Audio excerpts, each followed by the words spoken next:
Welcome to Sri Vagdevi Taro. I'm here today to discuss what fortune has in store for you regarding home, health, and happiness. ನಮಸ್ತೆ ಪೂಜ್ಯಾಯ ರಾಘವೇಂದ್ರಾಯ ಸತ್ಯಧರ್ಮವೃತಾಯ ಚ ಭಜತಾಂ ಕಲ್ಪವೃಕ್ಷಾಯ ನಮತಾಂ ಕಾಮಧೇನವೇ ನಮಃ.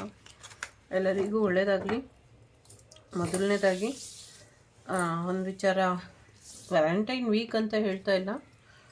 ಸೊ ಯಾರ್ಯಾರು ಸಿಂಗಲ್ ಇದ್ದೀರಾ ಅಥವಾ ಸಿಂಗಲ್ ಪೇರೆಂಟ್ ಇದ್ದೀರಾ, ನಿಮ್ಮ ಮ್ಯಾರೇಜ್ ಆಗಬೇಕು ಅಂತ ಒಂದು ಸಂಕಲ್ಪ ವಾಗ್ದೇವಿ ಕುಟುಂಬದವ್ರದ್ದು ಎಲ್ರಿಗೂ ಮದುವೆ ಆಗಬೇಕು ಅಂತ ಒಂದು ಪ್ರಯತ್ನ ಪೂರ್ವಕವಾಗಿ ಒಂದು ಪೂಜೆ 9 ವಾರಗಳ ವ್ರತ ಮಾಡಿದ್ದೆ. ಅದು ಇವತ್ತಿಗೆ ಪೂರ್ತಿಯಾಗಿದೆ. ಸೊ ಆಂಜನೇಯನ ಆಶೀರ್ವಾದನ ಪಡ್ಕೊಳ್ಳಿ. ಆಂಜನೇಯನ ದೇವಸ್ಥಾನಕ್ಕೆ ಹೋಗಿ ಮತ್ತು ಆಂಜನೇಯನ ದೇವಸ್ಥಾನದಲ್ಲೇ 9 ವಾರ ನೀವು ಎಳ್ಬತ್ತಿನ ಹಚ್ಚಿ, ಸೊ 9 ವಾರದೊಳಗೆ ನಿಮಗೆ ವಿವಾಹ ಭಾಗ್ಯ ಬರುತ್ತೆ ಅಂತ ಅಲ್ಲಿ ಪ್ರಶ್ನೆಯಲ್ಲಿ ಬಂದಿದೆ ಉತ್ತರ. ಅದನ್ನು ಮಾಡ್ಕೊಳ್ಳಿ. ಮತ್ತು ನಾನು ಮಾಡಿರುವಂಥ ಪ್ರಾರ್ಥನೆ ಖಂಡಿತವಾಗ್ಲೂ ಯಶಸ್ವಿ ಆಗುತ್ತೆ ಅನ್ನುವಂಥ ನಂಬಿಕೆ. ಸ್ವಲ್ಪ ಹೆಚ್ಚಿನ ಪ್ರಯತ್ನ ಹಾಕಿ ಖಂಡಿತವಾಗ್ಲೂ ವಿತಿನ್ 9 ವೀಕ್ ಒಳಗೆ ನಿಮಗೆ ಮ್ಯಾರೇಜ್ ಆಗಿಬಿಡುತ್ತೆ. ಒಳ್ಳೆಯದಾಗಲಿ. ಸೊ ನೋ ಮ್ಯಾಟರ್ ಯಾರು ನೀವು, ಯಾವ ಜಾತಿ, ಮತ, ಧರ್ಮ ಅಂತ ನನ್ನ ಕೈಲಾದ ಪ್ರಯತ್ನ ಅಷ್ಟೇ. ಸುಮಾರು ರೀಡಿಂಗ್ಸ್ ಬರ್ತಾ ಇರುತ್ತೆ. ಸೊ ಸುಮಾರು ಹೀಲಿಂಗ್ಸ್ ತಗೊಳ್ತಿರ್ತಾರೆ. ಸೊ ಅದರಲ್ಲಿ ಕೆಲವ್ರದ್ದು ಪಾಸ್ಟ್ ಲೈಫ್ ಕರ್ಮ ಇರಬಹುದು, ಅಥವಾ ಒಂದಷ್ಟು ನೆಗೆಟಿವಿಟಿ ಇರಬಹುದು, ಅಥವಾ ಗ್ರಹ ದೋಷ ಇರಬಹುದು. ಸೊ ಇದಕ್ಕೆಲ್ಲ ಸಿಂಪಲ್ ರೆಮಿಡಿ ನನ್ನ ಕೈಲಿ ಏನು ಸಾಧ್ಯನೋ ಅದನ್ನು ಮಾಡಿದ್ದೀನಿ. ಸೊ ಅದು ಮುಗಿದಿದೆ. ಸೊ ಮಾಡೋಕ್ಕಿಂತ ಮುಂಚೆ ಹೇಳಿದ್ರೆ ಚೆನ್ನಾಗಿರಲ್ಲ ಅಂತ ನಾನು ಪೂರ್ತಿ ಮುಗಿಸಿ ನಿಮಗೆ ತಿಳಿಸ್ತಾ ಇದ್ದೀನಿ. ಸೊ ಖಂಡಿತವಾಗ್ಲೂ ಯಶಸ್ಸಿದೆ. ಯಾರ್ಯಾರು ಎಷ್ಟೊಂದು ಜನ ಪಾದಯಾತ್ರೆ ಹೋಗೋದು, ಅದು ಹೋಗೋದು, ಪ್ರಾರ್ಥನೆ ಮಾಡೋದು, ಉರುಳು ಸೇವೆ ಮಾಡೋದು, ಇದೆಲ್ಲ ಮನಸ್ಸಿಗೆ ಬೇಜಾರಾಗ್ತಿತ್ತು. ಎಷ್ಟೊಂದು ಜನ ಹುಡುಗಿರಿಲ್ಲ, ಎಷ್ಟೊಂದು ಜನ ಹುಡುಗರಿಲ್ಲ ಅಂತ. ನನ್ನದೊಂದು ಸ್ಮಾಲ್ ರಿಕ್ವೆಸ್ಟ್ ಏನು ಅಂದರೆ, ನಿಮಗೆ ಅಂತ ಪರ್ಫೆಕ್ಟಾಗಿ ಯಾರನ್ನೂ ಸೃಷ್ಟಿ ಮಾಡೋದಕ್ಕಾಗೋದಿಲ್ಲ ಭಗವಂತ. ನೀವೇ ಪರ್ಫೆಕ್ಟ್ ಇಲ್ಲ ಅಂದಮೇಲೆ ನಿಮಗೆ ಪರ್ಫೆಕ್ಟ್ ಜೋಡಿ ಅಂತ ಯಾರೂ ಇರೋದಿಲ್ಲ. ಕೆಲವು ಕಡೆ ಕಾಂಪ್ರಮೈಸ್ ಆಗಿ, ಕೆಲವು ಕಡೆ ನೀವು ಅವ್ರನ್ನ ಬಿಟ್ಕೊಟ್ಟು, ಇನ್ನು ಕೆಲವು ಕಡೆ ಅವರು ನಿಮಗೋಸ್ಕರ ತ್ಯಾಗ ಮಾಡಿ, ಹೊಂದಾಣಿಕೆನೇ ಜೀವನ. ಹೇಳೋ ಅಂಥದ್ದೇನೂ ಇಲ್ಲ. ವಾಗ್ದೇವಿ ಕುಟುಂಬದವರೆಲ್ಲರೂ ಬುದ್ಧಿವಂತರಿದ್ದೀರ, ಜ್ಞಾನಿಗಳಿದ್ದೀರ. ಸೊ ಹಾಗಾಗಿ ಸ್ವಲ್ಪ ಕಾಂಪ್ರಮೈಸ್ ಮಾಡಿಕೊಂಡು ನಿಮಗೆ ಸೂಟಬಲ್ ಅನಿಸುವಂಥ ವ್ಯಕ್ತಿಗಳ ಜೊತೆ ನಿಮಗೆ ಮದುವೆ ಆಗಲಿ ಅಂತ ಹಾರೈಸ್ತೀನಿ. ಮತ್ತು ನೀವು ಕೂಡ ಹೆಚ್ಚಿನ ಪ್ರಯತ್ನ ಮಾಡಿ ಈ ಇಯರಲ್ಲಿ ದಯವಿಟ್ಟು ಮದುವೆ ಮುಗಿಸ್ಕೊಳ್ಳಿ ಅಂತ ಹೇಳ್ತೀನಿ. ಸೊ ಈ ಇಯರ್ ಅಂತ ಇಲ್ಲ, ಶ್ರಾವಣದೊಳಗೆ ನಿಮ್ಮೆಲ್ಲರಿಗೂ ಮದುವೆ ಆಗೋಗಿರಬೇಕು ಅನ್ನೋದು ನನ್ನ ಆಸೆ. ಸೊ ಮೊದಲ ಗೌರಿ ಹಬ್ಬನ ನೀವೆಲ್ಲರೂ ಸಿಂಗಲ್ಸ್ ಯಾರಿದ್ದೀರಾ ನೀವೆಲ್ಲರೂ ಮ್ಯಾರಿಡ್ ಆಗಿ ಆಚರಿಸ್ಬೇಕು ಅಂತ ಆಸೆ. ಆ ಆಸೆ ಈಡೇರುತ್ತೆ ಅನ್ನುವಂಥ ಪ್ರಾರ್ಥನೆನ ನಾನು ನಂಬ್ತೀನಿ. ಮತ್ತು ಗುರುಗಳ ಆಶೀರ್ವಾದ ಇದೆ ಅಂತ ನಂಬ್ತೀನಿ, ಮತ್ತು ವಾಗ್ದೇವಿ ಆಶೀರ್ವಾದ ಇರುತ್ತೆ ಅಂತ ನಂಬ್ತೀನಿ. So no matter male or female, so ಖಂಡಿತವಾಗ್ಲೂ ಎಲ್ರಿಗೂ ಆಗುತ್ತೆ. ತಲೆ ತಿಂದಿದ್ದಕ್ಕೆ ಸಾರಿ ಕೇಳ್ತಾ, ಸೊ ಬನ್ನಿ ಗುರುಗಳು ಏನು ಹೇಳ್ತಾರೆ ನೋಡೋಣ. ಯಾಕೆಂದರೆ ಗುರುಬಲ ಇದ್ದಾಗ ಮದುವೆ ಆಗಿಬಿಡ್ಬೇಕು. ಸೊ ಫ್ರೀ ವೀಲ್ ಸ್ವಲ್ಪ ನಿಮ್ಮ ಐಡಿಯಾಸ್ನ ಅಥವಾ ನಿಮ್ಮ ಎಕ್ಸ್ಪೆಕ್ಟೇಷನ್ನ ಸ್ವಲ್ಪ ಸಡಿಲ ಮಾಡ್ಕೊಳ್ಳಿ. ಸ್ವಲ್ಪ ಕಾಂಪ್ರಮೈಸಿಗೆ ಬಂದು ಸೂಟಬಲ್ ಅನಿಸುವಂಥ ವ್ಯಕ್ತಿಗಳ ಜೊತೆ ನೀವು ಮ್ಯಾರೇಜ್ ಮಾಡ್ಕೊಳ್ಳಿ ಅನ್ನುವಂಥದ್ದು ಇದೆ. ಸೊ ಒಂಚೂರು ಫ್ರೀ ಮಾಡ್ಕೊಳ್ಳಿ ಅನ್ನುವಂಥದ್ದು ಇದೆ. ಖಂಡಿತವಾಗ್ಲೂ ಒಂದಷ್ಟು ಗುಡ್ ನ್ಯೂಸ್ ಬರುವಂಥ ಸಾಧ್ಯತೆ ಇದೆ. ಕೆಲವು ಕಡೆ ನಿಮ್ಗೆ ಇಷ್ಟ ಬಂದಂಥ ರೀತಿಯಲ್ಲಿ ನಿಮ್ಮ ಜೀವನದ ವ್ಯಕ್ತಿ ಹೀಗೆ ಇರಬೇಕು ಅಂತ ಅಂದ್ಕೊಳ್ಳೋದ್ಕಿಂತ, ಗುರುಗಳು ನಿಮ್ಗೆ ಯಾವ ರೀತಿಯ ಜೀವನ ವ್ಯಕ್ತಿನ ಕೊಡಬೇಕು ಅಂದ್ಕೊಂಡಿದ್ದಾರೆ, ಜೀವನ ಸಂಗಾತಿನ ಕೊಡಬೇಕು ಅಂದ್ಕೊಂಡಿದ್ದಾರೆ, ಅವ್ರಿಗೂ ನಿಮಗೂ ಯಾವುದೋ ಜನ್ಮದ ಋಣಾನುಬಂಧ ಇರಬಹುದು, ಅಥವಾ ಒಂದಷ್ಟು ಕರ್ಮ ಬ್ಯಾಲೆನ್ಸ್ ಇರಬಹುದು. ಹಾಗಾಗಿ ಅದಾಗೆ ಆಗತ್ತೆ. ಸೊ ತುಂಬ ಕಾನ್ಷಿಯಸ್ ಆಗಿ ಯೋಚನೆ ಮಾಡೋದಕ್ಕಿಂತ ಸ್ವಲ್ಪ ಕಾಂಪ್ರಮೈಸ್ ಆಗಿ ಗುರುಗಳು ನಿಮಗೆ ಯಾರನ್ನ ಕೊಡೋದಕ್ಕೆ ರೆಡಿ ಇದ್ದಾರೋ ಅವರನ್ನ ಒಪ್ಕೊಂಡು ಮ್ಯಾರೇಜ್ ಆಗಿ ಅನ್ನುವಂಥದ್ದು ಇದೆ. ಸೊ ನಿಮಗೆ ಬಿಟ್ಟಂಥ ವಿಚಾರ, ನಾನೇನು ಫೋರ್ಸ್ ಮಾಡೋದಿಲ್ಲ ಇಲ್ಲಿ. ಬಟ್ ಯಾರ್ಯಾರು ನಿಮ್ಮ ಚಕ್ರಗಳನ್ನ ಬಂಧನ ಆಗಿದೆ ಅಂತ ಅನಿಸುತ್ತೆ, ಸೊ ಚಕ್ರಗಳನ್ನ ರಿಲೀಸ್ ಮಾಡ್ಕೊಳ್ಳಿ ಅನ್ನುವಂಥದ್ದು ಇದೆ. ಒಂದಷ್ಟು ವಿಚಾರಗಳಲ್ಲಿ ನಿಮಗೆ ಬದಲಾವಣೆ ಬೇಕಾಗಿದೆ ಅಂತ ಅನಿಸಿದ್ರೆ ಬದಲಾವಣೆನ ಮಾಡ್ಕೊಳ್ಳಿ. ಒಂದಷ್ಟು ಬಂಧನಗಳನ್ನ ಮಾಡಿದ್ದಾರೆ, ಅದನ್ನು ತಕ್ಕೊಳ್ಳಿ. ಏಂಜಲಿಕ್ ಎನರ್ಜಿನ ಅಥವಾ ಏಂಜಲ್ಸ್ನ ಯಾರು ಬಂಧ ಮಾಡಿದ್ದೀರಾ, ಸಾಕು ಇನ್ನು ತೆಗೀರಿ ಅನ್ನುವಂಥದ್ದು ಕೂಡ ಇದೆ. ಸೊ ಗುಡ್ ನ್ಯೂಸ್ ಬರೋದ್ರಲ್ಲಿ ಇದೆ, ನಿಮಗೆ ಸೆಲೆಬ್ರೇಷನ್ ಬರೋದ್ರಲ್ಲಿ ಇದೆ. ಸೊ ಎಲ್ಲೋ ಒಂದು ಕಡೆ ವಿಭೂತಿ ಧಾರಣೆಯನ್ನು ಮಾಡ್ತಾ ಇಲ್ಲ, ವಿಭೂತಿ ಪ್ರಸಾದನ ತಗೊಳ್ತಾ ಇಲ್ಲ ಅನ್ನುವಂಥದ್ದು ಇದೆ. ನಿಮ್ಮೆಲ್ಲ ಕಾಯಿಲೆಗಳಿಗೂ, ನಿಮ್ಮೆಲ್ಲ ಮನಸ್ಸಿನ ನೋವುಗಳಿಗೂ ಅಥವಾ ನಿಮ್ಮ ದೈಹಿಕ ಮಾನಸಿಕ ಅಸ್ವಸ್ಥತೆಗೂ ಪರಿಹಾರವಾಗಿ ವಿಭೂತಿ ನಿಲ್ಲುತ್ತೆ. ಸೊ ವಿಭೂತಿ ಶಿವನಿಗೆ ಅಥವಾ ಗುರುಗಳಿಗೆ ಅಥವಾ ನಿಮಗೆ ಇಷ್ಟ ಬಂದಂಥ ದೈವಕ್ಕೆ ವಿಭೂತಿನ ಅಭಿಷೇಕ ಮಾಡಿ ಅದನ್ನು ತಗೊಂಬಂದು ನೀವು ದಿನಾಗಲೂ ಗಂಟಲಿಗೆ, ಎದೆಯ ಭಾಗಕ್ಕೆ, ಹಣೆಗೆ ಇಟ್ಕೊಳ್ಳಿ. ಸ್ವಲ್ಪ ಸೇವನೆ ಕೂಡ ಮಾಡ್ಕೊಳ್ಳಿ, ಬಾಯಿಗೂ ಹಾಕ್ಕೊಳ್ಳಿ. ಇದರಿಂದ ಕೂಡ ನಿಮಗೆ ಒಳ್ಳೆಯದಾಗುತ್ತೆ. ಇದನ್ನು ನಾನು ದಿನ ಮಾಡ್ತೀನಿ, ನನ್ನ ಆರೋಗ್ಯ ಬೆಟರ್ ಆಗ್ತಾ ಇದೆ, ನೀವು ಕೂಡ ಮಾಡಿ.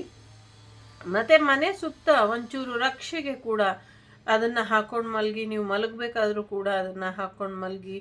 ಸೊ ಬೇಕು ಅಂದರೆ ಒಂಚೂರು ಸ್ನಾನದ ನೀರಿಗೂ ಕೂಡ ಹಾಕ್ಕೊಂಡು ಮಾಡಿ. ಇದರಿಂದ ನಿಮಗೆ ಸಾಕಷ್ಟು ಸಮಸ್ಯೆಗಳಿಂದ ಪರಿಹಾರ ಸಿಗುತ್ತೆ ಅನ್ನುವಂಥದ್ದು ಇದೆ. ಜೀವನ ಒಂದಲ್ಲ ಒಂದು ರೀತಿಯಲ್ಲಿ ಪಾಠ ಕಲಿಸ್ತಾನೇ ಇರುತ್ತೆ. ಸೊ ಯಾವುದೋ ಒಂದು ಸಿಚುವೇಶನ್ ನಿಮಗೆ ರಿಪೀಟೆಡ್ ಆಗ್ತಾ ಇದೆ, ರಿಪಿಟೇಷನ್ ಲೈಫಲ್ಲಿ ಬರ್ತಾ ಇದೆ, ರಿಪೀಟೆಡ್ ಮುಗಿತಾನೇ ಇಲ್ಲ ಅಂತ ಅನ್ಸಿದ್ರೆ ಎಲ್ಲೋ ಆ ಪಾಠನ ನೀವು ಕಲ್ತಿಲ್ಲ ಅಂತ. ಸೊ ನೀವು ಒಂದು ಎಕ್ಸಾಮ್ ಪಾಸ್ ಮಾಡಿಲ್ಲ ಅಂದರೆ ಎಷ್ಟು ವರ್ಷ ಆದರೂ ಅದೇ ಕ್ಲಾಸಲ್ಲಿ ಇರಬೇಕು, ಅದೇ ಬುಕ್ಸ್ನೇ ಓದಬೇಕು ನೀವು. ಸೊ ಅಂಥ ಬುಕ್ಗಳನ್ನ ಓದ್ತಾ ಎಲ್ಲೋ ಒಂದು ಕಡೆ ಬೋರ್ ಆಗಿರಬಹುದು, ಯಾಕೆ ನಾನು ಪಾಸ್ ಆಗ್ತಾ ಇಲ್ಲ ಅಂತ. ಆದರೆ ಜೀವನ ಕೊಡುವಂಥ ಪರೀಕ್ಷೆಯಲ್ಲಿ ಬುಕ್ಕಿಗಿಂತ ಹೆಚ್ಚಾಗಿ ಅನುಭವಗಳು ಇರುತ್ತೆ. ಪದೇ ಪದೇ ಮೋಸ ಹೋಗೋದು ಅಥವಾ ಪದೇ ತೊಂದರೆಗೆ ಒಳಗಾಗ್ತಿದ್ದೀರಾ ಅಂದರೆ ಅದಕ್ಕೆ ಕಾರಣ ಏನು ಅಂತ ತಿಳ್ಕೊಳ್ಳಿ. ಅದರಿಂದ ಏನು ಪಾಠ ಕಲಿಬೇಕು, ಅಥವಾ ಆ ವ್ಯಕ್ತಿಯಿಂದ ಏನು ಪಾಠ ಕಲಿಬೇಕು, ಅಥವಾ ಆ ಜೀವನದಿಂದ ಏನು ಪಾಠ ಕಲಿಬೇಕು ಅದನ್ನು ಕಲ್ತ್ಕೊಳ್ಳಿ ಅನ್ನುವಂಥದ್ದು ಇದೆ. ಶನಿ ಮಹಾತ್ಮರ ಆಶೀರ್ವಾದನ ಪಡ್ಕೊಳ್ಳಿ, ಇದರಿಂದ ಕೂಡ ನಿಮಗೆ ಹೆಚ್ಚಿನ ಅನುಕೂಲ ಆಗತ್ತೆ ಅನ್ನುವಂಥದ್ದು ಇದೆ. ನಿಮ್ಮ ಮತ್ತು ನಿಮ್ಮ ಫ್ಯಾಮಿಲಿ ಕಡೆಯಿಂದ ಒಂದಷ್ಟು ಇದು ಪದೇ ಬರುತ್ತೆ, ಪ್ರತಿ ವಾರ ಬರುತ್ತೆ. ನೀವು ನಿಮ್ಮ ಫ್ಯಾಮಿಲಿಗಳು ಏನೋ ಮಾಡ್ಕೊಂಡಿರ್ಬೋದು, ಹರಕೆ ಇರ್ಬೋದು, ಮಾತಿರ್ಬೋದು, ಅದು ತೀರಿಸ್ಕೊಳ್ಳಿ ಅನ್ನುವಂಥದ್ದು. ಸೊ ಫುಲ್ಫಿಲ್ ಮಾಡಿ, ಏನು ಪ್ರಾಮಿಸ್ ಮಾಡಿದ್ದೀರಾ ನೀವು ಅಥವಾ ನಿಮ್ಮ ಫ್ಯಾಮಿಲಿ ಕಡೆಯವ್ರು ಯಾರೋ ಹರಕೆ ಮಾಡ್ಕೊಂಡಿರ್ಬೋದು, ಅಥವಾ ಯಾವುದೋ ಒಂದು ಕಲ್ಯಾಣೋತ್ಸವ ಇರಬಹುದು, ಮದುವೆ ವಿಚಾರಕ್ಕೆ ಇರಬಹುದು, ಏನೇನು ಹರಕೆ ಮಾಡ್ಕೊಂಡಿದ್ರು, ಅಥವಾ ಮದುವೆ ಆದಮೇಲೆ ಈ ಕಾಣಿಕೆ ಕೊಟ್ಟು ಕಳಿಸ್ತೀನಿ, ಆ ಕಾಣಿಕೆ ಕೊಡ್ತೀನಿ ಭಗವಂತ, ಹಿಂಗೆ ಮಾಡಿಬಿಡು, ಹಂಗೆ ಮಾಡಿಬಿಡು, ನೀನೇ ದೇವರು ದಿಕ್ಕು ಅಂತೆಲ್ಲ ಕೇಳಿಕೊಂಡು ಮದುವೆ ಆದಮೇಲೆ ನೀನು ಯಾರೋ ನಾನು ಯಾರೋ ಅಂತ ಅನ್ನೋದು. ಮತ್ತು ಮದುವೆಗೆ ಮುಂಚೆ ಎಂಥದೋ ಒಂದು ಮದುವೆ ಆದರೆ ಸಾಕು ಅಂತ ಇರೋದು, ಆಮೇಲೆ ಇಂಥವ್ರನ್ನ ಕೊಟ್ಟೆ ಅದಕ್ಕೆ ನಾನು ಹಿಂಗೆ ಹರಕೆ ತೀರ್ಸಲ್ಲ ಅನ್ನೋಂಥದ್ದು. ಈ ಥರ ಚೈಲ್ಡಿಶ್ ನೇಚರಿಂದ ಹೊರಗೆ ಬನ್ನಿ. ಸೊ ಮೆಚೂರಾಗಿ ಯೋಚನೆ ಮಾಡಿ. ಸೊ ಯಾವುದೋ ಒಂದು ಹರಕೆ ಬ್ಯಾಲೆನ್ಸ್ ಇದೆ, ಮತ್ತು ನೀವು ಕೊಟ್ಟಿರುವಂಥ ಮಾತನ್ನು ದೇವಿಗೆ ಉಳಿಸ್ಕೊಳ್ಳಿ, ಅಥವಾ ಗುರುಗಳಿಗೆ ಏನು ಮಾತು ಕೊಟ್ಟಿದ್ದೀರಾ ಅದನ್ನು ಉಳಿಸ್ಕೊಳ್ಳಿ ಅನ್ನುವಂಥದ್ದು ಇದೆ. ಸೊ ಯಾವಾಗಲೂ ನಾನು ನಿನ್ನ ಜೊತೆ ಇದ್ದೀನಿ, ನೀನು ಒಂಟಿ ಅಲ್ಲ ಅಂತ ಗುರುಗಳು ಹೇಳ್ತಿದ್ದಾರೆ. ಸೊ ಹಾಗಾಗಿ ಪ್ರತಿಯೊಂದು ಕ್ಷಣದಲ್ಲೂ, ಪ್ರತಿಯೊಂದು ಪರಿಹಾರದಲ್ಲೂ, ಪ್ರತಿಯೊಂದು ಸಮಸ್ಯೆಯಲ್ಲೂ, ಪ್ರತಿಯೊಂದರಲ್ಲೂ ಅವರು ನಿಮ್ಮ ಜೊತೆನೇ ಇದ್ದಾರೆ. ಸೊ ನಿಮ್ಮನ್ನು ಬಲವಾಗಿ ಎತ್ತಿ ಹಿಡಿದಿದ್ದಾರೆ ಅವರು, ನಿಮ್ಮನ್ನು ಯಾವತ್ತೂ ಕೆಳಗೆ ಬಿಟ್ಟಿಲ್ಲ, ಅವರು ಬಿಡೋದೂ ಇಲ್ಲ. ಸೊ ಹಾಗಾಗಿ ಸ್ಟೇ ಬ್ಲೆಸ್ಸಡ್, ಹೀಗೆ ಆಶೀರ್ವಾದ ಮುಖ್ಯನ ಇರಿ. ಫೈನಾನ್ಷಿಯಲ್ ವಿಚಾರದಲ್ಲಿ ತೊಂದರೆ ಆಗ್ತಾ ಇದೆ, ಜಾಗ ಜಮೀನಿನ ವಿಚಾರದಲ್ಲಿ ತೊಂದರೆ ಆಗ್ತಾ ಇದೆ. ಮುಂದಿನ ದಿನಗಳಲ್ಲಿ ಐಲ್ಯಾಂಡ್ ಒಂದು ತೇಲ್ಕೊಂಡು ಹೋಗಿ ಬೇರೆ ಕಡೆ ಸಾಗರಕ್ಕೆ ಸೇರ್ಕೊಂಡ್ಬಿಡುತ್ತೆ. ಐಲ್ಯಾಂಡಲ್ಲಿ ಯಾರಿದ್ದೀರಾ ಸ್ವಲ್ಪ ಹುಷಾರಾಗಿ ಇರಿ, ಸಾಧ್ಯ ಆದರೆ ಎಲ್ಲ ಜಾಗನ ಬದಲಾಯಿಸ್ಕೊಳ್ಳಿ, ಐಲ್ಯಾಂಡಲ್ಲಿ ಇರಕ್ಕೆ ಹೋಗಬೇಡಿ ಅನ್ನುವಂಥದ್ದು ಇದೆ. ಎಸ್ಪೆಷಲಿ ಕರ್ನಾಟಕ ಕೇರಳಗೆ ಸಂಬಂಧಪಟ್ಟಂಥ ಕರ್ನಾಟಕ ಕೇರಳ ಮತ್ತು ತಮಿಳುನಾಡು ಬಾರ್ಡ್ರಲ್ಲಿ ಇರುವಂಥ ದ್ವೀಪಗಳು ಅಥವಾ ಐಲ್ಯಾಂಡ್ ಏನಿದೆ ಅಥವಾ ರೆಸಾರ್ಟ್ ಎಲ್ಲ ಏನು ಮಾಡಿದ್ದಾರೆ ಅದು ಖಂಡಿತವಾಗ್ಲೂ ಮುಚ್ಚೋಗುತ್ತೆ. ಅದು ಕೆಲವಂತೂ ಮುಳುಗೋಗುತ್ತೆ, ಕೆಲವಂತೂ ಮುಚ್ಚೋಗುತ್ತೆ. ಸೊ ಹಾಗಾಗಿ ಹುಷಾರಾಗಿ ನಿಮ್ಮ ಐಲ್ಯಾಂಡಲ್ಲಿರುವಂಥ ಲ್ಯಾಂಡ್ ಸಿರಿಗಳನ್ನ ನೀವು ನಗರ ಪಟ್ಟಣಗಳಿಗೆ ಅಥವಾ ನಿಮ್ಮ ದಿನನಿತ್ಯದ ಜಾಗಗಳು ಎಲ್ಲಿದೆಯೋ ನಂಗೆ ಗೊತ್ತಿಲ್ಲ, ಅಲ್ಲಿಗೆ ಶಿಫ್ಟ್ ಆಗೋದಿದ್ರೆ ಆಗಿ ಅನ್ನುವಂಥದ್ದು ಇದೆ. ದುಡ್ಡು ಬರ್ತಾ ಇದೆ, ಗಿಫ್ಟು ಬರ್ತಾ ಇದೆ. ಸೊ ಜೊತೆಗೆ ಯಾರನ್ನೂ ನೀವು ಜಡ್ಜ್ ಮಾಡೋದಕ್ಕೆ ಹೋಗಬೇಡಿ. ಅವ್ರು ಸರಿ ಇಲ್ಲ, ಇವ್ರು ಸರಿ ಇಲ್ಲ, ನಾವೆಷ್ಟು ಸರಿ ಇದ್ದೀವಿ ಅನ್ನೋದು ಮುಖ್ಯ ಆಗುತ್ತೆ. ಜೊತೆಗೆ ಅವ್ರು ಚೆನ್ನಾಗಿದ್ದಾರೆ, ಇವ್ರು ಚೆನ್ನಾಗಿದ್ದಾರೆ, ನಾವು ಚೆನ್ನಾಗಿಲ್ಲ ಅಂದರೆ ಸೊ ಚೆನ್ನಾಗಿರೋದಕ್ಕೆ ಅವರೆಷ್ಟು ಪ್ರಯತ್ನ ಪಟ್ಟಿರಬಹುದು. ಸುಮ್ಮನೆ ಯಾರು ಚೆನ್ನಾಗಿರೋದಕ್ಕೆ ಸಾಧ್ಯ ಇಲ್ಲ ಅಲ್ವಾ.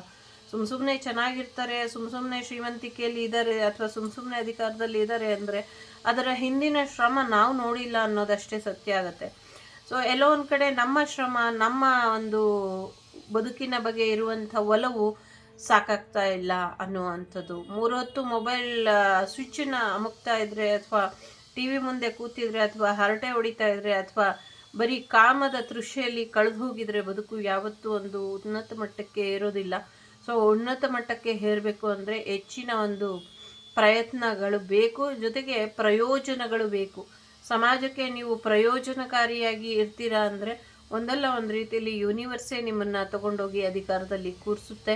ಸೊ ಸಮಾಜಕ್ಕೆ ಅಧಿಕಾರ ಬೇಕು, ಅಧಿಕಾರನ ಸರಿಯಾದ ರೀತಿಯಲ್ಲಿ ನಡೆಸೋರು ಬೇಕು ಅನ್ನೋದು ಯೂನಿವರ್ಸಿಗೆ ಗೊತ್ತಿದೆ. ಕೆಲವು ಬಾರಿ ಮೂರ್ಖರು ಹೇಗೆ ಕೂತ್ಕೊಳ್ತಾರೆ ಅಧಿಕಾರದಲ್ಲಿ ಅಂದರೆ, ಸೊ ಅವರ ಶ್ರಮ, ಅವರು ಸ್ಟ್ರೈಟ್ ಫಾರ್ವರ್ಡ್ ಆಗಿ ಹೋಗ್ದಿರಾ ರಾಂಗ್ ರೂಟಲ್ಲಿ ಹೋಗಿ ಗದ್ದುಗೆನ ಏರಿರ್ತಾರೆ. ಕೆಲವ್ರ ಬಗ್ಗೆ ಮಾತಾಡೋದು ಬೇಡ.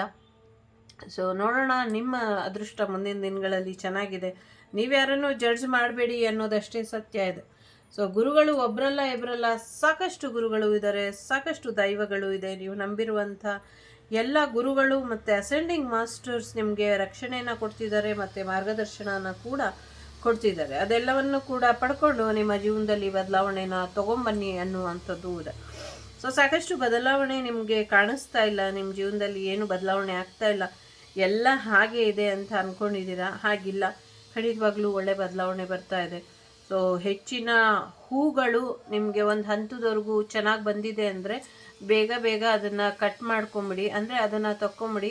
ಸೊ ತುಂಬ ಹೂವು ತುಂಬ ಅರಳಲಿ ಅಥವಾ ತುಂಬ ದೊಡ್ಡದಾಗಿ ಬೆಳೀಲಿ ಅಂದರೆ ಆ ಥರ ಬಿಟ್ಟಂಥ ಸಮಯದಲ್ಲಿ ಜೋರಾಗಿ ಮಳೆನೋ ಗಾಳಿನೋ ಏನೋ ಬರುತ್ತೆ, ಆವಾಗ ಎಲ್ಲವೂ ಕೂಡ ಒಂಚೂರು ಪ್ರಾಕೃತಿಕ ವಿಕೋಪ ಆಗುತ್ತೆ ಅನ್ನುವಂಥದ್ದು ಇದೆ. ಮತ್ತು ನಿಮ್ಮ ಮರಗಳನ್ನ ಕಡ್ದು ಹಾಕಬೇಕು ಅಂದ್ಕೊಂಡಿದ್ದೀರಾ, ಎಸ್ಪೆಷಲಿ ಮಾವು, ಹಲಸು, ಮತ್ತು ಇನ್ನೊಂದೇನೋ ವಿಚಿತ್ರ ಅಂತ ಏನಿಲ್ಲ, ಯಾವುದೋ ಒಂದು ಹಣ್ಣು ಕಾಯಿ, ನನಗೆ ಅದರ ಹೆಸರು ಬರ್ತಿಲ್ಲ, ಅದೆಲ್ಲ ಏನೂ ಹಣ್ಣು ಬಿಡೋದಿಲ್ಲ ಅಂತ ಅಂದ್ಕೊಂಡಿದ್ದೀರಾ. ಹಾಗೆಲ್ಲ ಅಂದ್ಕೊಬೇಡಿ. ಸೊ ಜಸ್ಟ್ ಈ 1 ಇಯರ್ ವೆಯ್ಟ್ ಮಾಡಿ. ಸೊ ಈ ಇಯರ್ ಮಳೆಗಾಲದಷ್ಟರಲ್ಲಿ ಅದು ತುಂಬ ಸಮೃದ್ಧಿಯಿಂದ ಫಲಗಳನ್ನ ಕೊಡುತ್ತೆ. ಇಷ್ಟು ವರ್ಷ ಅದರಿಂದ ಬರೆದಿದ್ದಂಥ ಬೆಳೆಗಳು ಇವಾಗ ಅದು ತೃಪ್ತಿ ಆಗುವಷ್ಟು ಕೊಡುತ್ತೆ ಅನ್ನುವಂಥದ್ದು ಇದೆ. ಸೊ ಹಾಗಾಗಿ ಮರಗಳನ್ನ ಕಟ್ ಮಾಡೋಕ್ಕಿಂತ ಮುಂಚೆ ಸ್ವಲ್ಪ ಯೋಚಿಸಿ ಕಟ್ ಮಾಡಿ ಅನ್ನುವಂಥದ್ದು ಇದೆ. ಎಲ್ಲವನ್ನು ಕೂಡ ಗುರುಗಳು ನೋಡ್ತಿದ್ದಾರೆ. ನೀವೆಲ್ಲವನ್ನು ನೋಡ್ತಿದ್ದೀರಾ? ಗುರುಗಳು ಎಲ್ಲಾನು ನೋಡ್ತಿದ್ದಾರೆ. ಗುರುಗಳು ನಿಮಗೆ ಎಲ್ಲ ಪ್ರಶ್ನೆಗೂ ಉತ್ತರ ಕೊಟ್ಟಿದ್ದಾರೆ. ಗುರುಗಳು ಎಲ್ಲಾನು ಕೂಡ ಎಲ್ಲ ಸಮಯದಲ್ಲೂ ನೋಡ್ತಿದ್ದಾರೆ. ಅವರ ಕಣ್ ತಪ್ಪಿಸಿ ಏನೂ ನಡೀತಾ ಇಲ್ಲ. ಆದರೆ ನಿಮ್ಮ ಕಣ್ಣುಗಳಿಗೆ ಏನಾಗಿದೆ? ನೀವು ಯಾಕೆ ಸರಿ ತಪ್ಪನ್ನ ನೋಡ್ತಾ ಇಲ್ಲ? ಅಥವಾ ಸರಿ ತಪ್ಪಿನ ತೋರಿಸ್ಕೊಟ್ರು ಕೂಡ ಅದರ ಒಂದು ಮಾರ್ಗದರ್ಶನನ ನೀವು ಯಾಕೆ ತಗೊಳ್ತಾ ಇಲ್ಲ? ಅಥವಾ ಸರಿ ತಪ್ಪು ಆಲೋಚನೆ ಮಾಡುವಂಥ ವಿವೇಚನೆಯನ್ನೇ ಕಳ್ಕೊಂಬಿಟ್ಟಿದ್ದೀರಾ? ಇದ್ರ ಬಗ್ಗೆ ಯೋಚನೆನ ಮಾಡಿ ಅನ್ನುವಂಥದ್ದು ಇದೆ. ನಿಮ್ಮ ಅತಿಯಾದ ಒಳ್ಳೆತನ ನಿಮ್ಮನ್ನು ಎಲ್ಲಿ ಕರ್ಕೊಂಬಂದು ಕೂರಿಸಿದೆ, ಆದರೂ ಕೂಡ ಇನ್ನೂ ಬದಲಾಗೋದಿಲ್ಲ, ಹಾಗೆ ಇರ್ತೀನಿ ಅಂದರೆ ಹೇಗೆ? ಸೊ ನಿಮ್ಮನ್ನು ಕಾಪಾಡೋದಕ್ಕೆ ಯಾರಾದರೂ ಬರ್ತಾರೆ ಅಂತ ಹೇಳಿದ್ರೆ, ಸೊ ಅವರು ಯಾಕೆ ಪದೇ ಪದೇ ಬರಬೇಕು? ಮೂರ್ಖರಿಗೆ ಎಷ್ಟು ಸತಿ ಅಂತ ಸಹಾಯ ಮಾಡಲಿಕ್ಕೆ ಆಗತ್ತೆ? ಸೊ ಹಾಗಾಗಿ ಇಂಥ ಮೂರ್ಖತನದಿಂದ ಒಳಗಿರೋರು ಹೊರಗೆ ಬನ್ನಿ, ಹೊರಗಿರೋರು ಒಳಗೆ ಹೋಗಿ ಏನೋ ಒಂದು ಮಾಡ್ಕೊಳ್ಳಿ, ನಿಮಗೆ ಬಿಟ್ಟಂಥ ವಿಚಾರ. ಸಮಥಿಂಗ್ ಒಳಗೂ ಹೊರಗೂ ಇದೇನೋ ವಿಚಾರ ಇದೆ. ಸೊ ಸಾಕಷ್ಟು ಎಚ್ಚರಿಕೆ ಬೇಕು ಅನ್ನುವಂಥದ್ದು ಇದೆ. ಒಂದು ಕ್ಷಣ ದೇವಿ ಕಣ್ಣು ಮಿಟ್ಕಿಸಿದ್ರೆ ಅಥವಾ ಶಿವ ಕಣ್ಣು ಮಿಟ್ಕಿಸಿದ್ರೆ ಪ್ರಳಯ ಆಗತ್ತೆ ಅಂತಾರೆ. ಹಾಗೆ ನಿಮ್ಮ ಗುರುಗಳು ಕಣ್ಣು ಮಿಟ್ಕಿಸಿದರೆ ನಿಮಗೆ ಏನು ತೊಂದರೆ ಆಗುತ್ತೋ, ಏನು ಸಮಸ್ಯೆ ಬರುತ್ತೋ ಅಂತ ಕಣ್ಣಲ್ಲಿ ಕಣ್ಣಿಟ್ಟು ನಿಮ್ಮನ್ನು ಕಾಪಾಡ್ತಾ ಇರಬೇಕಾದ್ರೆ ಹೌ ಡೇರ್ ಯು? ನಿಮಗೆಷ್ಟು ಅಧಿಕಾರ ಇರಬಹುದು ಅಥವಾ ನಿಮಗೆಷ್ಟು ಅಹಂಕಾರ ಇರಬಹುದು? ಈ ಒಂದು ಪ್ರಶ್ನೆಗೆ ನಿಮಗೆ ನೀವೇ ಉತ್ತರನ ಕಂಡುಕೊಳ್ಬೇಕು. ಸಾರಿ ಈ ಪದಗಳಿಂದ ನಿಮಗೆ ನೋವಾಗಿದ್ರೆ, ಬಟ್ ಇಲ್ಲಿ ಬಂದಿರುವಂಥ ಕಾರ್ಡ್ಸ್ ಅಷ್ಟೇ ಹಾರ್ಶ್ ಆಗಿ ಎನರ್ಜಿನ ಕೊಡ್ತಾ ಇದೆ. ಎಷ್ಟು ಸತಿ ಅಂತ ಸರಿ ತಪ್ಪುಗಳ ತಿಳುವಳಿಕೆನ ಕೊಡೋದು. ಸೊ ಕೆಲವು ಸತಿ ಬೇಡ, ಕೆಲವರ ಸಹವಾಸ ಬೇಡದೇ ಇರುವಂಥವ್ರಿಂದ ದೂರ ಇರು, ದುಷ್ಟರಿಂದ ದೂರ ಇರು, ಅಥವಾ ನಿನ್ನ ಬೌಂಡ್ರಿನ ನೀನು ಹಾಕು, ಅಥವಾ ಇಂಥವರ ಸಹವಾಸ ಬೇಡ ನಿಂಗೆ ಅಂದರೆ ಮತ್ತೆ ಮತ್ತೆ ಅಂಥವರ ಸಹವಾಸನೇ ಮಾಡೋದು, ಮತ್ತು ಅಂಥವರ ಜೊತೆಲೇ ಇರುವಂಥದ್ದು, ಮತ್ತೆ ಮತ್ತೆ ಅದೇ ತಪ್ಪುಗಳನ್ನ ಮಾಡೋದು. ನಿಮ್ಮ ದುರಭ್ಯಾಸಗಳಿಗೆ ಯಾರೂ ಹೊಣೆ ಆಗಲಿಕ್ಕೆ ಆಗೋದಿಲ್ಲ. ಸೊ ಹಾಗೆ ಸ್ವಲ್ಪ ಹೆಚ್ಚಿನ ಎಚ್ಚರಿಕೆ ಬೇಕು. ಮತ್ತು ಯಾರ್ಯಾರು ಒಳ್ಳೆಯವರು ಇದ್ದೀರಾ, ಇಂಥ ಸಮಸ್ಯೆಗಳಲ್ಲಿ ಸಿಲ್ಕಾಕ್ಕೊಳ್ದಿರಾ ಎಚ್ಚರಿಕೆಯಿಂದ ಇದ್ದೀರಾ, ನಿಮ್ಮನ್ನು ಸಿಕ್ಕಾಕಿಸುವಂಥ ಪ್ರಯತ್ನದಲ್ಲಿ ಯಾರಿದ್ದಾರೆ ಅವರಿಂದ ಇನ್ನೊಂಚೂರು ಎಚ್ಚರಿಕೆಯನ್ನು ವಹಿಸಿ. ಎಲ್ಲೂ ಕರುಣೆ ಅಥವಾ ಅನುಕಂಪ ಅಂತ ಹೋಗಿ ನಿಮ್ಮನ್ನು ನೀವು ಬಲಿ ಕೊಟ್ಕೊಳ್ಳೋ ಹಾಗೆ ಮಾಡ್ಕೊಳ್ಬೇಡಿ ಅನ್ನುವಂಥದ್ದು ಇದೆ ಇಲ್ಲಿ. ಸೊ ಎಸ್, ಎಲ್ಲ ಗುರುಗಳು ನಿಮ್ಮ ಜೊತೆ ಇರ್ತಾರೆ, ಒಂದಲ್ಲ ಒಂದು ರೀತಿಲಿ ನಿಮಗೆ ಆಶೀರ್ವಾದನ ಕೊಡ್ತಾರೆ. ನಿಮ್ಮ ಗುರುಗಳ ಸಂದೇಶ ಒಂದೇ ಇರೋದು, ಏನೇ ಬಂದರೂ ನಗೋದನ್ನು ಮರಿಬೇಡಿ. ನಗ್ನಗ್ತಾ ನಗೋದನ್ನು ಕಲಿತಾ, ನಗೋದನ್ನು ಕಲಿಸ್ತಾ, ಪ್ರಪಂಚನ ನಗಿಸ್ತಾ ಮುಂದುವರಿರಿ. ನಿಮ್ಮ ಬೆನ್ನಿಗೆ ನಾನಿದ್ದೀನಿ ಅಂತ ಹೇಳ್ತಿದ್ದಾರೆ. 15, 14, 15, 15, 15, 20 ನಂಬರ್ ನಿಮಗೆ ಸಾಕಷ್ಟು ಮೆಸೇಜಸ್ನ ಕೊಡ್ತಾ ಇದೆ. ಸೊ ಈಗ ಇಲ್ಲಿ 3 ಕಾರ್ಡ್ ಇಡ್ತೀನಿ, 3ರಲ್ಲಿ ಯಾವುದಾದ್ರೂ ಒಂದನ್ನು ಆಯ್ಕೆ ಮಾಡಿ. ನಿಮ್ಮ ಗುರುಗಳ ಸಂದೇಶ ನಿಮಗೆ ಸ್ಪೆಷಲಿ ಮೆನ್ಷನ್ಡ್ ಏನು ಬರುತ್ತೆ ನೋಡೋಣ. ಮೊದಲನೇ ಕಾರ್ಡು, ಓಕೆ, ರಿವರ್ಸಲ್ಲಿ ಬಂದಿದೆ. ಎರಡನೇದು, ಮೂರನೇದು, ಓಕೆ. ನಂಬಿಕೆ ಅನ್ನೋದು ತುಂಬ ಮುಖ್ಯ. ಪಂಚಭೂತಗಳನ್ನ ಬ್ಯಾಲೆನ್ಸ್ ಮಾಡ್ಕೊಳ್ಳಿ, ನಿಮ್ಮ ಎನರ್ಜಿನ ಬ್ಯಾಲೆನ್ಸ್ ಮಾಡ್ಕೊಳ್ಳಿ. ಸೊ ಶಿವಶಕ್ತಿ ರೀತಿಲಿ ಫೆಮಿನೈನ್ ಆ್ಯಂಡ್ ಮಸ್ಕ್ಯುಲಿನ್ ಎನರ್ಜಿನೂ ಕೂಡ ಚೆನ್ನಾಗಿ ಇಟ್ಕೊಳ್ಳಿ ಅನ್ನುವಂಥದ್ದು ಇದೆ. ನೀವು ನಂಬಿರೋದು, ನೀವು ತಿಳ್ಕೊಂಡಿರೋದೆಲ್ಲ ಸತ್ಯ ಅಲ್ಲ. ಸತ್ಯದಾಚೆ ಸತ್ಯನ ತಿಳ್ಕೊಳ್ಳುವಂಥ ಪ್ರಯತ್ನ ಪಡಿ. ಇಲ್ಲ ಸತ್ಯ ನಿಮ್ಮ ಕಣ್ಣೆದುರಿಗೆ ಬರೋವರೆಗೂ ಎಚ್ಚರಿಕೆಯಿಂದ ಇರಿ. ಎಚ್ಚರಿಕೆ ಎಚ್ಚರಿಕೆ ಎಚ್ಚರಿಕೆ ಎಚ್ಚರಿಕೆ ಹಿಂಗಿದೆ. ಬಟ್ ನಿಮ್ಮ ಗುರುಗಳೆಲ್ಲ ಇದ್ದಾರೆ, ಟೆನ್ಷನ್ ಬೇಡ, ಬಿ ಕೇರ್ಫುಲ್, ಅಲರ್ಟ್ ಆಗಿ ಇರಿ. ಹಾಗಂತ ಭಯ ಬೇಡ, ಭಯ ಬೇಡ ಅಂದರು ಅಂತ ಕೇರ್ಲೆಸ್ ಬೇಡ, ಆ ರೀತಿ ಇದೆ. 3 ಬೇಕಾದರೆ ಆಯ್ಕೆ ಮಾಡಿ. ಮೊದಲನೇದು ಡಿವೈನ್ ಟೈಮಿಂಗ್, ವಾವ್. ಸೊ ಇನ್ನು ಕಾಯೋ ಅಂಥದ್ದು ಏನೂ ಇಲ್ಲ, ನಿಮ್ಮ ಡಿವೈನ್ ಟೈಮಿಂಗ್ ಈಗ ಬಂದಾಯಿತು. ಸೊ ಡಿಸ್ಟರ್ಬ್ ಮಾಡ್ಕೊಳ್ಬೇಡಿ ನಿಮ್ಮನ್ನು ನೀವು. ಸೊ ಡೆಫಿನೆಟ್ಲಿ ನಿಮ್ಮದು ಏನು ಬರಬೇಕು, ನಿಮಗೆ ಏನು ಸೇರಬೇಕು, ನಿಮಗೆ ಏನು ತಲುಪಬೇಕು, ಯಾರು ವ್ಯಕ್ತಿ ಆಗಿರಲಿ, ವಸ್ತು ಆಗಿರಲಿ, ಅದೃಷ್ಟ ಆಗಿರಲಿ, ಅವಕಾಶ ಆಗಿರಲಿ, ವಿದ್ಯೆ ಆಗಿರಲಿ, ವಿದ್ವತ್ತಾಗಿರಲಿ, ಪಾಪು ಆಗಿರಲಿ, ಮ್ಯಾರೇಜ್ ಆಗಿರಲಿ, ಮನೆ ಆಗಿರಲಿ, ವೆಹಿಕಲ್ ಆಗಿರಲಿ, ವಾಟ್ ಎವರ್ ಯು ಮ್ಯಾನಿಫೆಸ್ಟ್ ಬರ್ತಾ ಇದೆ, ಬಂದಾಯಿತು. Divine timing ಬಂದಾಯಿತು. ಅದೀಗ ನಿಮಗೆ ತಲುಪೋದಷ್ಟೇ ಬಾಕಿ ಇದೆ, ಬಂದು ತಲುಪುತ್ತೆ. ಸೊ ನಿಮಗೆ ಹೆಚ್ಚಿನ ಒಳ್ಳೆಯದು ಆಗತ್ತೆ. ಗುರುಗಳಿಗೆ ನಮನನ ತಿಳಿಸಿ. ಎರಡನೇದು ಯಾರು ಆಯ್ಕೆ ಮಾಡಿದ್ದೀರಾ, ಭರವಸೆನ ಕಳ್ಕೊಬೇಡಿ. ನಿಮ್ಮ ಜೀವನದಲ್ಲಿ ನೀವು ಭರವಸೆ ಕಳ್ಕೊಳ್ತಿರೋ ಇಲ್ವೋ, ನಿಮ್ಮನ್ನು ಸಲಹೆ ಕೇಳ್ಕೊಂಬಂದವರಿಗೆ ಭರವಸೆ ಕಳೆದು ಹೋಗೋ ಹಾಗೆ ಮಾತಾಡಬೇಡಿ ಅನ್ನುವಂಥದ್ದು ಇದೆ. ಇನ್ನೊಬ್ಬರ ಜೀವನಕ್ಕೆ ದಾರಿ ದೀಪ ಆಗಬೇಕು, ಇನ್ನೊಬ್ಬರ ಜೀವನಕ್ಕೆ ಬೆಳಕಾಗಬೇಕು, ಇನ್ನೊಬ್ಬರ ಬದುಕು ನಿಮ್ಮಿಂದ ಉದ್ಧಾರ ಆಗಬೇಕು. ಇದೇ ನಿಮ್ಮ ಸೋಲ್ ಪರ್ಪಸ್ ಇದೆ. ಸೊ ಬೇರೆಯವರ ಜೀವನಕ್ಕೆ ಭರವಸೆಯ ಬೆಳಕಾಗಿ ನೀವು ನಿಲ್ಲಬೇಕು. ಈ ಕರ್ತವ್ಯನ ನೀವು ಮಾಡಿ. ನಿಮ್ಮ ಜೀವನದಲ್ಲಿ ಏನೇ ಅಂಧಕಾರ ಇದ್ರೂ, ಕಗ್ಗತ್ತಲಿದ್ರೂ, ಸೊ ಗುರುಗಳು ಬಂದು ನಿಮಗೆ ಬೆಳಕನ್ನು ತೋರಿಸ್ತಾರೆ ಅನ್ನುವಂಥದ್ದು. ನಿಮ್ಮ ಜೀವನದ ಬಗ್ಗೆ ನೀವು ಯೋಚನೆ ಮಾಡಬೇಡಿ. ಸಮಾಜಕ್ಕೆ ಒಳ್ಳೇದು ಮಾಡ್ತಾ ಹೋಗಿ, ಸಮಾಜಕ್ಕೆ ಬೆಳಕು ಬೀರ್ತಾ, ಸಮಾಜಕ್ಕೆ ಒಳ್ಳೇದು ಮಾಡ್ತಾ ಹೋಗಿ. ಖಂಡಿತವಾಗ್ಲೂ ನಿಮ್ಮ ಜೊತೆ ವಾಗ್ದೇವಿ ಕುಟುಂಬನೂ ಇರುತ್ತೆ, ವಸುದೈವಕ ಕುಟುಂಬನೂ ಇರುತ್ತೆ. ಗುರುಗಳು ಕೂಡ ನಿಮಗೆ ಆಶೀರ್ವಾದನ ಕಳಿಸಿದ್ದಾರೆ. ನಿಮ್ಮ ಜೊತೆ ಗುರುಗಳು ಯಾವಾಗಲೂ ಇರ್ತಾರೆ. ನಿಮಗೆ ಗುರುಗಳ ಬೆಳಕು ಯಾವಾಗಲೂ ದಾರಿದೀಪವಾಗಿ ಇರುತ್ತೆ. ಒಂದು ಕ್ಷಣ ಕಣ್ಮುಚ್ಕೊಂಡು ನೆನಪು ಮಾಡ್ಕೊಳ್ಳಿ, ನಿಮ್ಮ ಗುರುಗಳು ಅಲ್ಲೇ ಬಂದು ನಿಮಗೆ ಸ್ಟಕ್ ಆದಂಥ ಸಮಯದಲ್ಲಿ ಒಂದು ಮಾರ್ಗದರ್ಶನದ ಬೆಳಕನ್ನು ತೋರಿಸ್ತಾರೆ. ಒಂದು ಬೆಳಕಿನ ರೀತಿ ನಿಮಗೆ ಅದು ಸಂಚಾರ ಮಾಡಿಕೊಂಡು ಒಂದು ಜಾಗದಲ್ಲಿ ನಿಲ್ಲುತ್ತೆ. ಅಲ್ಲಿ ಹೋಗಿ ನಿಮಗೆ ಆಶೀರ್ವಾದ ಸಿಗುತ್ತೆ. ಗುರುಗಳು ಇದ್ದಾರೆ ನಿಮ್ಮ ಜೊತೆ, ಚಿಂತೆ ಬೇಡ. 3ನೇದು ಯಾರು ಆಯ್ಕೆ ಮಾಡಿದ್ದೀರಾ, 2 ಕಾರ್ಡ್ ಬಂದಿದೆ. ಕಾರ್ಮಿಕ್ ಕ್ಲೆನ್ಸಿಂಗ್ ಅಂತ ಇದೆ. ಮಾಸ್ಟರ್ಸು, ಆರ್ಕೇಂಜಲ್ಸು, ಏಂಜಲ್ಸು, ಗಾರ್ಡಿಯನ್ ಏಂಜಲ್ಸು ಎಲ್ಲರೂ ಕೆಲಸ ಮಾಡ್ತಿದ್ದಾರೆ. ಎಲ್ಲರೂ ನಿಮಗೋಸ್ಕರ ಶ್ರಮ ಆಗ್ತಿದ್ದಾರೆ. ಏನಕ್ಕೆ, ನಿಮ್ಮ ಕರ್ಮ ಕಳೀಲಿಕ್ಕೆ. ಸೊ ನಿಮಗೆ ಆಶೀರ್ವಾದ ಮಾಡಿ ಮಾಡಿ ಎಲ್ಲೋ ಭಗವಂತನ ಕೈರೇಖೆಗಳೇ ಸೌದೋಗ್ತಾ ಇದೆಯೇನೋ ಅನ್ನೋ ಅಷ್ಟು ನಿಮಗೆ ಆಶೀರ್ವಾದ ಇದೆ. ಚಿಂತೆ ಯಾಕೆ ಮಾಡ್ತೀರಾ, ಮಾಡಬೇಡಿ. ಸೊ ಸಾಕಷ್ಟು ವಿಚಾರಗಳಲ್ಲಿ ನಿಮಗೆ ಒಂದಷ್ಟು ಬದಲಾವಣೆ ಬೇಕು ಅಥವಾ ಸಮಯ ಬೇಕು ಅಂತ ಅಂದ್ಕೊಂಡಿದ್ರೆ ಖಂಡಿತವಾಗ್ಲೂ ನಿಮಗೆ ಆ ಸಮಯ, ಸಹಕಾರ ಎಲ್ಲವೂ ಕೂಡ ಸಿಗುತ್ತೆ. ಸೊ ಖಂಡಿತವಾಗ್ಲೂ ನಿಮಗೆ ಯಶಸ್ಸು ಅನ್ನೋದು ಬರುತ್ತೆ. ಸೊ ಸಾಕಷ್ಟು ಯುದ್ಧಗಳಲ್ಲಿ ನಿಮಗೆ ಕಾಲಭೈರವನ ಆಶೀರ್ವಾದ ಮತ್ತು ಪಂಚಮುಖಿ ಆಂಜನೇಯನ ಆಶೀರ್ವಾದ ಮತ್ತು ವಾಗ್ದೇವಿಯ ಆಶೀರ್ವಾದ ಎಲ್ಲವೂ ಕೂಡ ನಿಮ್ಮ ಜೊತೆ ಇದೆ.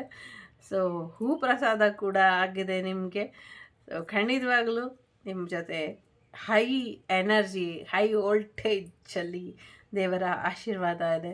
ಕರ್ಮ ಕಳ್ಕೊಳ್ಬೇಕು ಅಲ್ವಾ, ಪೂರ್ವಾರ್ಜಿತ ಕರ್ಮ ಫಲಗಳು ನಿಮ್ಮದು, ನಿಮ್ಮ ಫ್ಯಾಮಿಲಿದು, ತಂದೆ ತಾಯಿದು ಎಲ್ರದ್ದು ಕಳೀತಾ ಇದೆ. ಸೊ ಸ್ವಲ್ಪ ತಾಳ್ಮೆ ಅನ್ನೋದು ಇರಲಿ.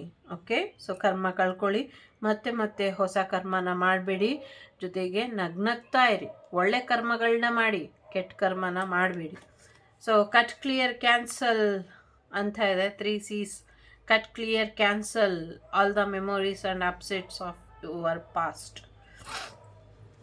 ಹಳೆಯ ನೆನಪುಗಳನ್ನ, ಹಳೆಯ ವ್ಯಕ್ತಿಗಳನ್ನ, ಥರ್ಡ್ ಪಾರ್ಟಿ ಸಿಚುವೇಶನ್ನ, ಬ್ಲ್ಯಾಕ್ ಮ್ಯಾಜಿಕ್ ಎನರ್ಜಿನ ಎಲ್ಲವನ್ನು ಕೂಡ ಕಟ್ ಕ್ಲಿಯರ್ ಕ್ಯಾನ್ಸಲ್ ಮಾಡಿ ಬಿಟ್ಟಾಕಿ ಅನ್ನುವಂಥದ್ದು ಇದೆ. ಸೊ ಗುರುಗಳು ನಿಮಗೆ ಸಂದೇಶನ ಕೊಡ್ತಿದ್ದಾರೆ. ಸೊ ಹಳೆಯದನ್ನೆಲ್ಲ ಬಿಟ್ಟಾಕು, ತೆಗೆದುಹಾಕು, ಹೊಸ ವ್ಯಕ್ತಿಯಾಗಿ ಹೊಸ ಮನ್ವಂತರದಲ್ಲಿ ಹೊಸ ಮನುವಿನ ಆಗಮನಕ್ಕಾಗಿ ಕಾಯಿ ಅನ್ನುವಂಥ ರೀತಿಲಿದೆ ಕೆಲವು ಶಬ್ದಗಳು. ನನಗೆ ಏನೋ ಒಂಥರ ಕೇಳಿಸ್ತಾ ಇರುತ್ತೆ. ಸೊ ಹಳೆಗನ್ನಡದ ರೀತಿ ಅಥವಾ ಒಂದಷ್ಟು ದೇವನಗರಿಯ ಭಾಷೆಯ ರೀತಿ ಕೇಳಿಸ್ತಾ ಇರುತ್ತೆ.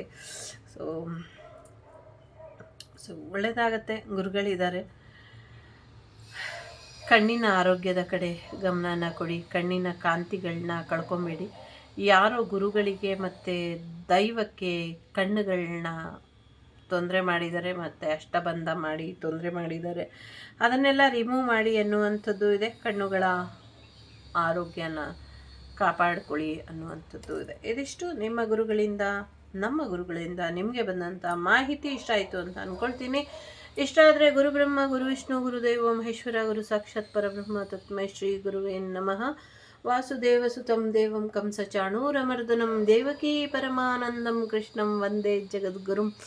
ಸೊ ಎಲ್ಲವೂ ಕೂಡ ಶ್ರೀಕೃಷ್ಣ ಅರ್ಪಣಮಸ್ತು. ವಾಗ್ದೇವಿಯ ಪಾದಾರವಿಂದಕ್ಕೆ ರೀಡಿಂಗನ್ನು ಸಮರ್ಪಣೆ ಮಾಡ್ತಾ, ಸಾಯಿನಾಥರ ಆಶೀರ್ವಾದದೊಂದಿಗೆ ರೀಡಿಂಗನ್ನು ಮುಗಿಸ್ತಾ, ಸೊ ಸಾಯಿರಾಮ್, ಎಲ್ರಿಗೂ ಒಳ್ಳೆಯದಾಗಲಿ. Take care. The Sri Vagdevi Tarot channel is so glad to see you again. Thank you for watching our tarot card readings today.